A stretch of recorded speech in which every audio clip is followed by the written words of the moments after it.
우리 목사님과 사모님 참 그 큰 교회를 맡고 계시는데도 분주한 상황에서도 아침 시간을 이렇게 기도로 저희와 함께 동역해 주셔서 감사를 드립니다. 네, 오늘은 231쪽, 231쪽, 어제 우리가 재치와 기지에 대해서 말씀을 나눴는데요. 계속해서 영원권 사업에 많은 그 재치와 기지가 있어야 한다고 말씀하십니다. 어, 우리가 그 성경 공부를 제안할 때 또 교회 한번 와보시라고 말할 때나 혹은 교회에서 하는 여러 가지 그 가마력 사업들 있죠. 뭐 반찬 나누기, 또 발 마사지, 칼갈이 봉사 이런 그 활동에 교회를 나오지 않더라도 함께 좀 참여하도록 봉사 활동은 우리가 뭐 교파를 초월하고 또 그 종교나 그 신앙의 호불호를 떠나서 우리 가까이 있는 사람들에게 예, 그 선한 일을 하는 거잖아요. 그런 일들에 참여를 시킬 수가 있습니다. 우리 교회에서 하는 일들을.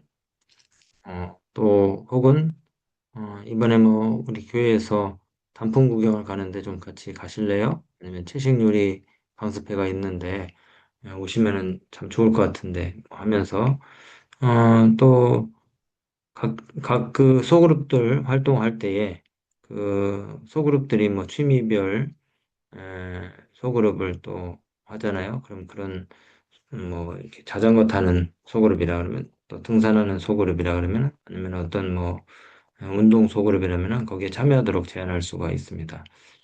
어, 또 일본에 그 PMM을 가셨던 어떤 목사님은 에, 이제 그 옆집에 사는 에, 종교를 갖지 않은 미시인을 섬기는 그런 분이 이웃이었는데 그분에게 통역을 좀 도와달라고 자기가 이렇게 에, 어, 일본어가 서툴고 한국에서 온 선교사인데 토요일 날 와서 예배 때 통역만 좀 도와달라고 이렇게 하면서 평소에 이렇게 이제 친분 관계를 잘 유지하면서 그런 부탁을 했는데 이분이 통역을 하다가 오히려 그 복음의 이제 진수를 깨닫고 매료가 돼가지고 우리 교인이 된 그런 경우들도 있는데 이런 그 우리가 다양한 제안들을 할 때에 상대방에 대한 따뜻한 그 마음이 묻어 있는 상태에서 기지와 지혜를 발휘해 가지고 제안들을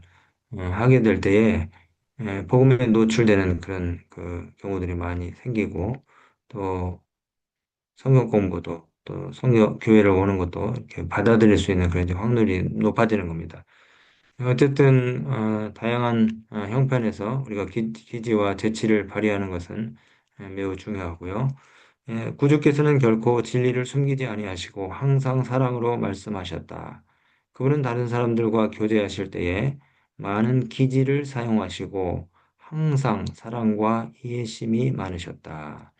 항상 사랑으로 말씀하시고 또 기지와 재치를 사용하셨다고 이렇게 말씀하십니다.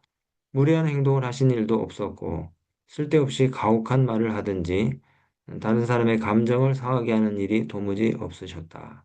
사람의 약점을 힐난하는 일도 없으셨다. 그러니까 예수님은 말씀하실 때 항상 상대방을 무안하게 하지도 않으셨고 또 상대방의 입장을 고려해서 배려하는 그런 말씀을 하셨어요. 그 우리가 사복음서에 보면은 예수님의 재치를 엿볼 수 있는 몇 가지 사건들이 나옵니다. 정말 예수님은 지혜로우셨어요. 그렇다 그래서 우리가 이제 예수님 같이 우리가 할 수 있냐 또 이렇게 생각하면서 나는 못해 이렇게 하실 수 있는데 여러분 그 순간마다 오는 그 재치와 기지는 성령의 도우심을 통해서 내 능력이 아니라 성령의 도우심을 통해서 우리가 얼마든지 발휘할 수 있습니다. 그래서 우리가 이제 개인 전도를 할 때에 상당히 에, 나는 능력이 없어, 나는 할 수 없어, 나는 못해 이런 마음들이 이제 전제가 되면은 음, 정말 어려울 수 있는데 그런데 성령께서 할 말을 우리 입술에 담아주시고 또 성령께서 그때그때마다 피할 수 있는 길, 대처할 수 있는 방법들을 알려주신다고 생각을 하면은 우리가 좀 더 확신을 가지고 적극적으로 우리가 이제 전도에 나설 수가 있게 되겠죠. 예수님이 어떤 재치를 보이셨는지 사복음서의 몇 가지 이야기를 좀 나눠볼까요? 마태복음 22장에 보면은 이 가이사에게 세금을 바치는 문제에 대해서 바리새인들이 와서 아주 난처한 질문을 합니다. 예수님을 함정에 빠뜨리려고 이런 질문을 해요. 가이사에게 세금을 바치는 것이 옳습니까? 그때 예수님이 뭐라고 대답하셨습니까? 가이사의 것은 가이사에게, 하나님의 것은 하나님에게 바치라. 어, 이런 답변은 이 정치 종교적인 그런 갈등을 피하면서도 질문을 한 사람들의 그 허를 찌르는, 본질을 찌르는 상대방을 아주 놀라게 하는 그런 아주 재치 있는 답변이에요.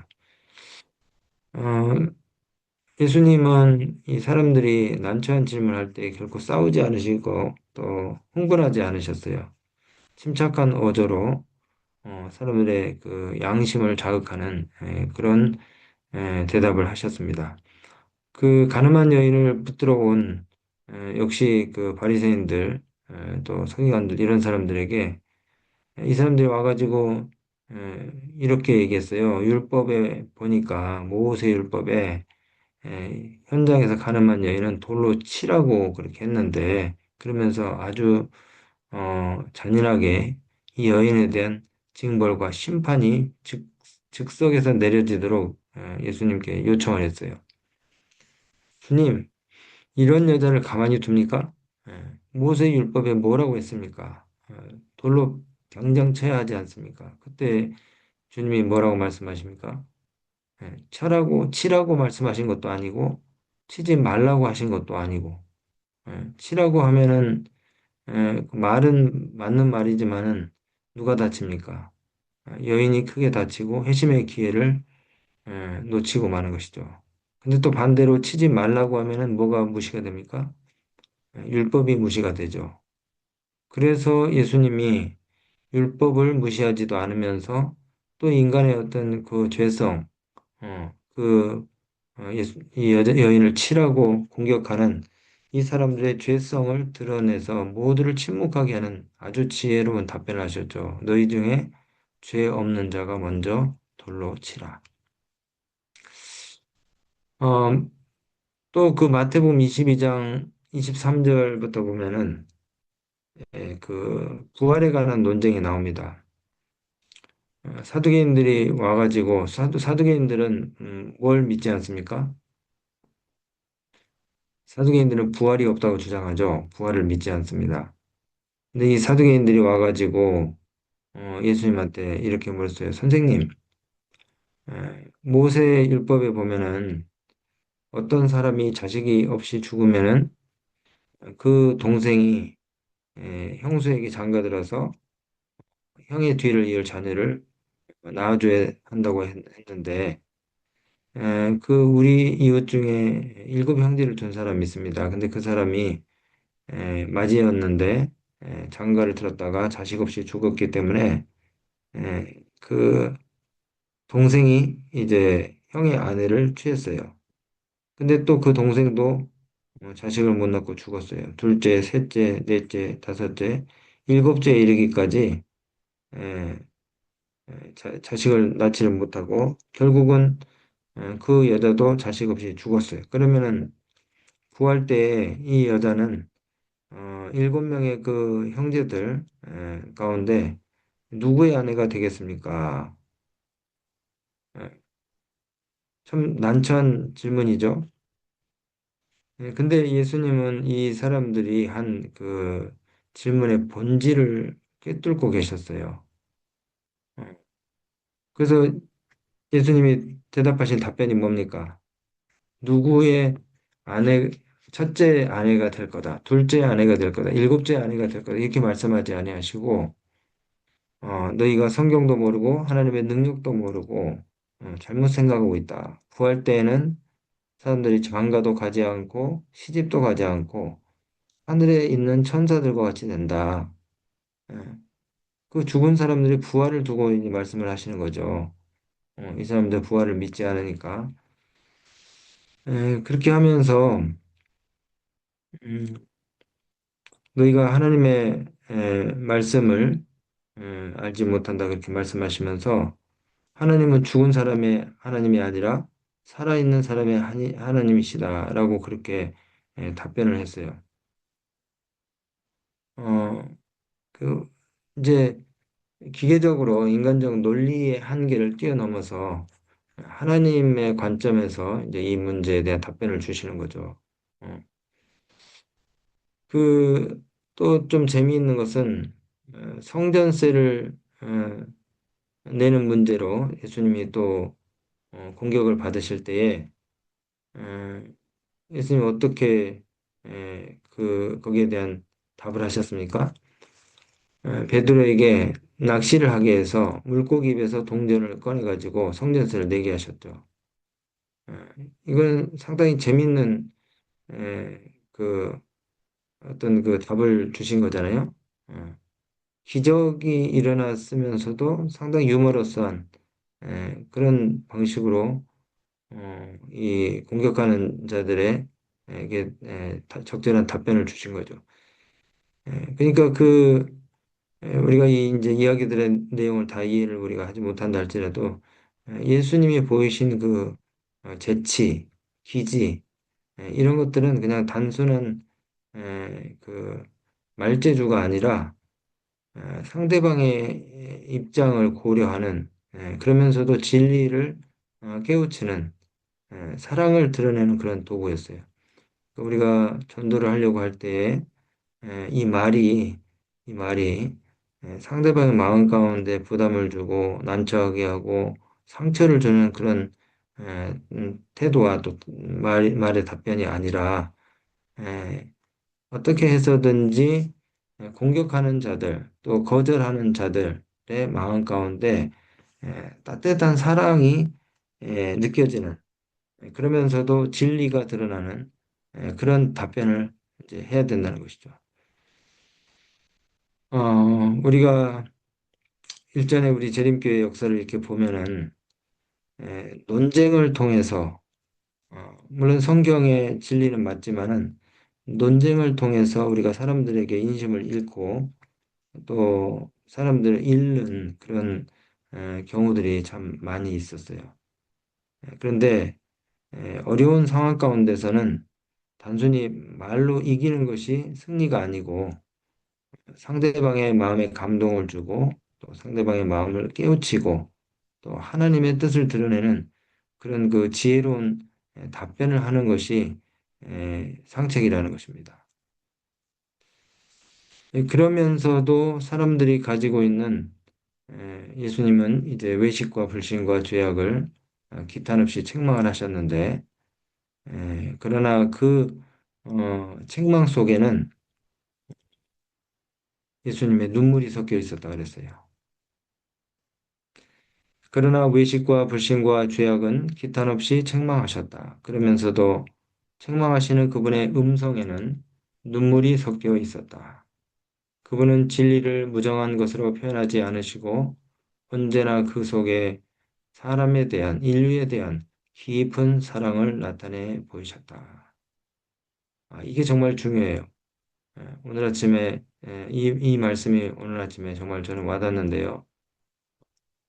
우리가 오늘의 신앙을 주면서 같이 한번 공부해 보자고 이렇게 할 때, 이렇게 기계적으로 성경 공부를 제한하는 것이 아니고, 그 속에는 상대방에 대한 정말 그 사람을 구원하고자 하는 너무나 간절하고도 따뜻한 마음이 전달이 돼야 됩니다.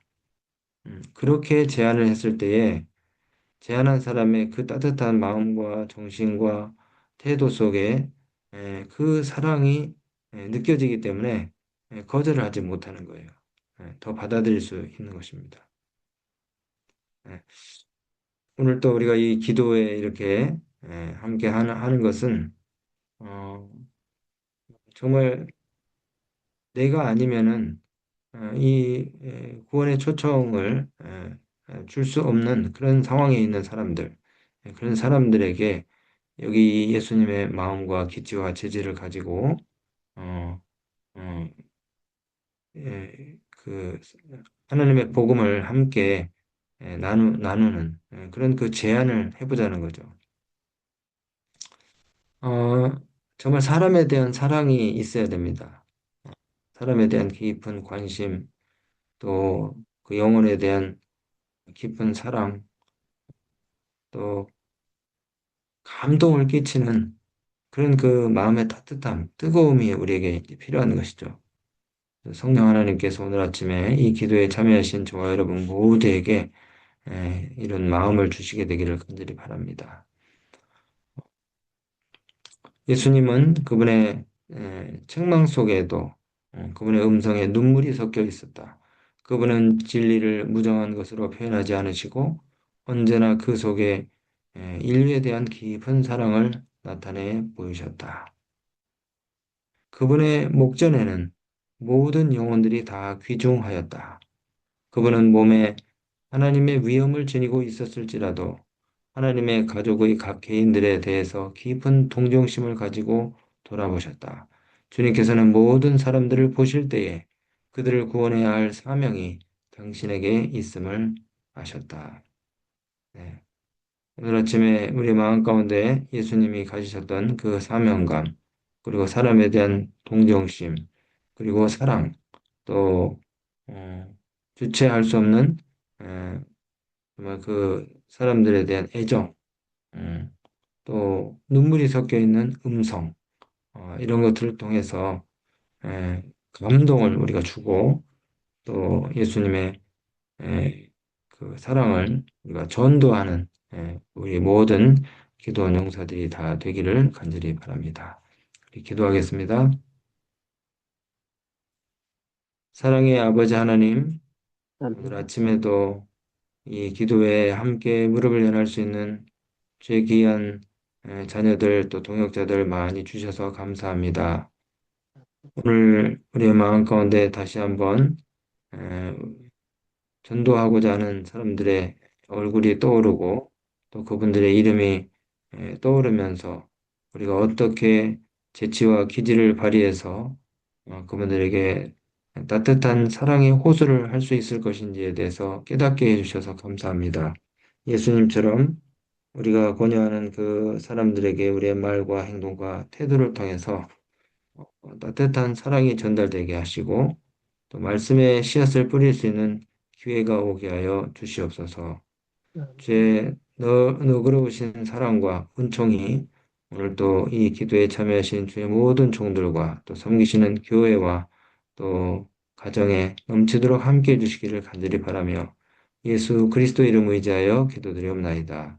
아멘. 아멘.